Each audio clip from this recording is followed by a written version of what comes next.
Hello friends, आज हम जानेंगे कि HTML में बेसिक टैग कौन कौन से होते हैं और फिर इसके बाद हम आगे बाकी सारे टैग्स भी पढ़ेंगे।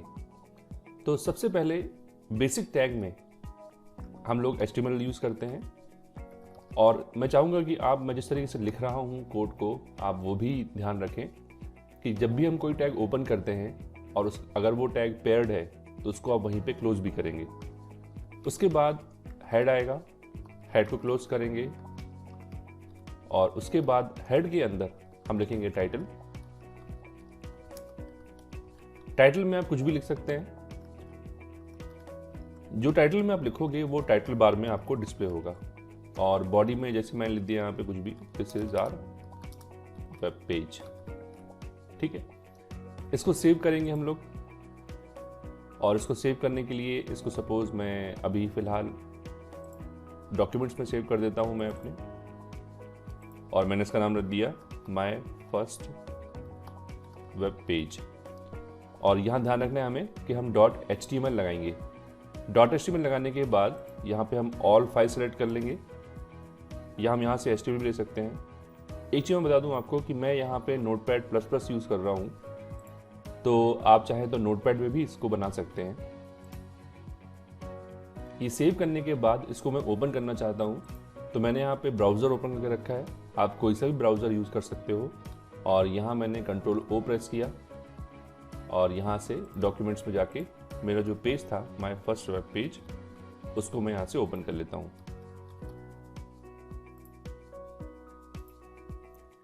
तो आप देखोगे यहाँ पे जैसे ही मैंने जो लिखा था टाइटल, वही टाइटल आपको यहाँ पे भी डिस्प्ले हो रहा है और बॉडी में जो मैंने कंटेंट लिखा था वो आपको यहाँ पे डिस्प्ले हो रहा है।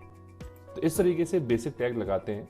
आपको ध्यान में रखना है कि आप कोई भी वेब पेज बनाओगे तो उसमें ये सारी चीज़ें आप यूज़ करोगे ही। अब देखिए यहाँ पे मैंने आपको बहुत सारे एडवांस टैग नहीं बताए हैं, जैसे हेड के अंदर हम मेटा टैग लिखते हैं बेसिकली, या HTML में हम लैंग्वेज डिफाइन करते हैं। बट अभी हम बेसिक ही समझ रहे हैं कि HTML में क्या क्या टैग होते हैं, इसीलिए मैंने आपको सिंपल जो टैग होते हैं वो बताए हैं। तो ये होते हैं बेसिक टैग और ध्यान रखना है कि इनके बिना कोई भी वेब पेज नहीं बनता है। आपको हमेशा HTML, हेड, टाइटल और बॉडी ये आपको लिखना है। तो अब हम जानेंगे कि फॉर्मेटिंग टैग कौन कौन से होते हैं। और फॉर्मेटिंग टैग में सबसे पहले होता है हमारा पैराग्राफ टैग।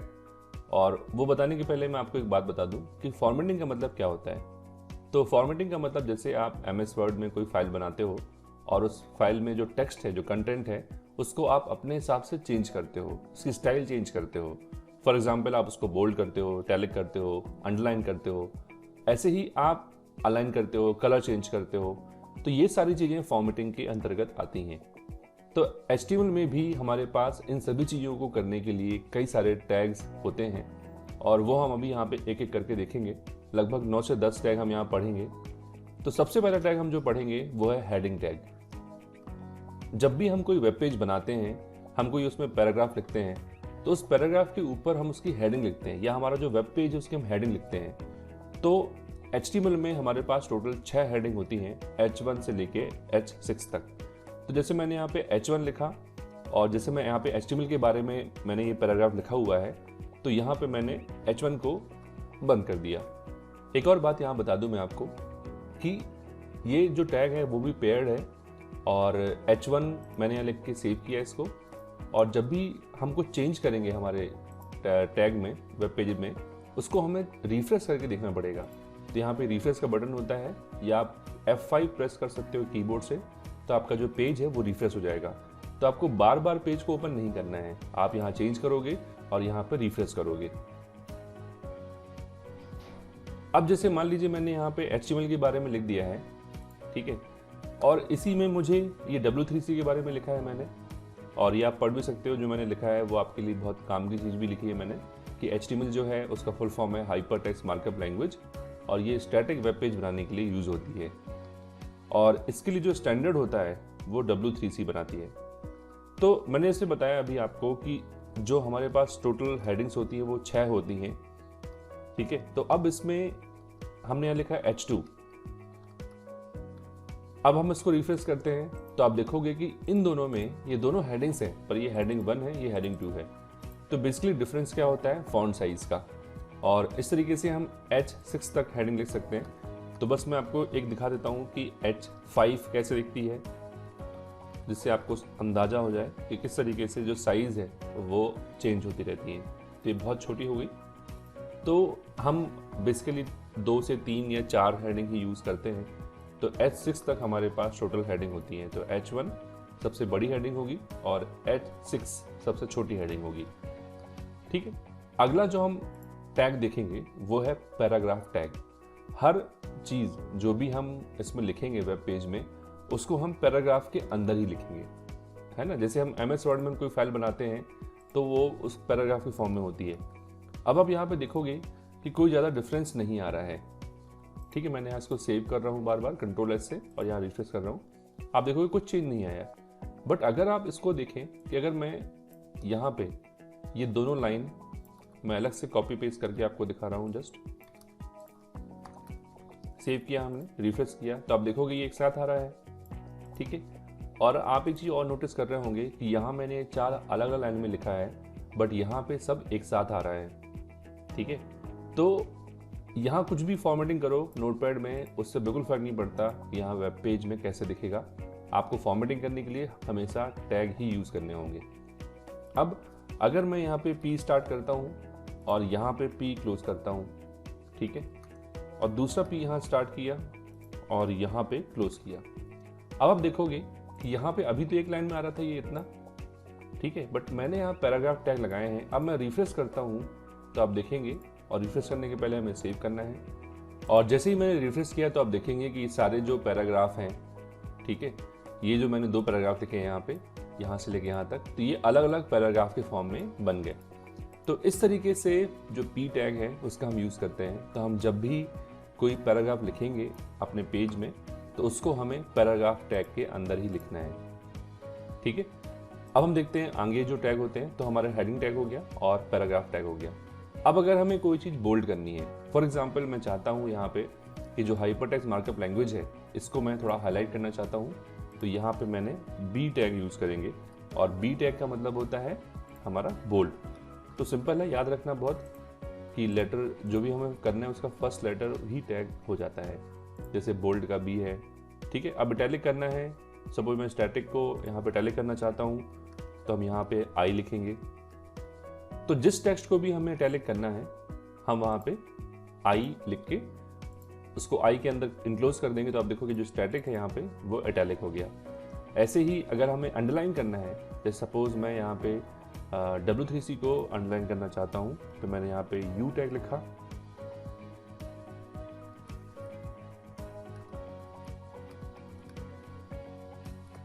ठीक है, इसको सेव किया, यहाँ पे रिफ्रेश करेंगे तो देखोगे W3C यहाँ पे अंडरलाइन हो गया। ऐसे ही स्ट्राइक थ्रू अगर हम करना है, स्ट्राइक थ्रू का मतलब होता है कि हमें अगर कोई लाइन है वो क्रॉस करनी है।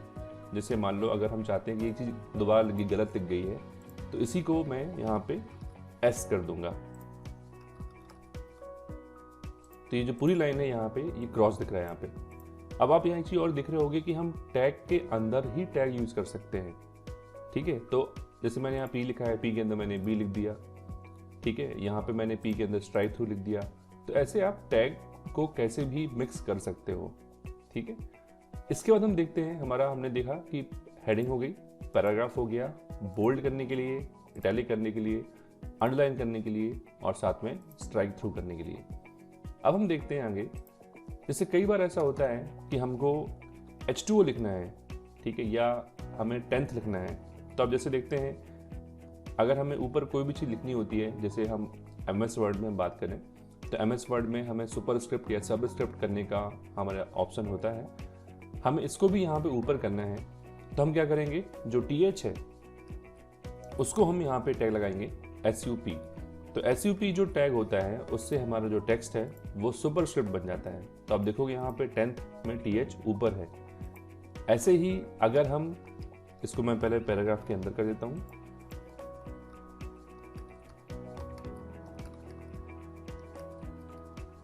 जैसे मुझे लिखना है यहाँ पे H2O। अब H2O में आप जानते हैं कि 2 जो होता है वो नीचे आता है, तो हम यहाँ पे क्या लिखेंगे SUB, मतलब सब स्क्रिप्ट। तो सब स्क्रिप्ट के लिए हम यहाँ पे क्या लिख सकते हैं SUB। इसको सेव किया तो आप देखोगे यहाँ पे, देखिए अब यहाँ पे O जो है वो हमने इसके अंदर लिख दिया था, इसको हम यहाँ पे बाहर कर देते हैं। हर बार हम जब भी कुछ चेंज करेंगे तो हमें Ctrl+S मतलब सेव करना है और यहाँ पे आके हमें उसको रिफ्रेश करना है।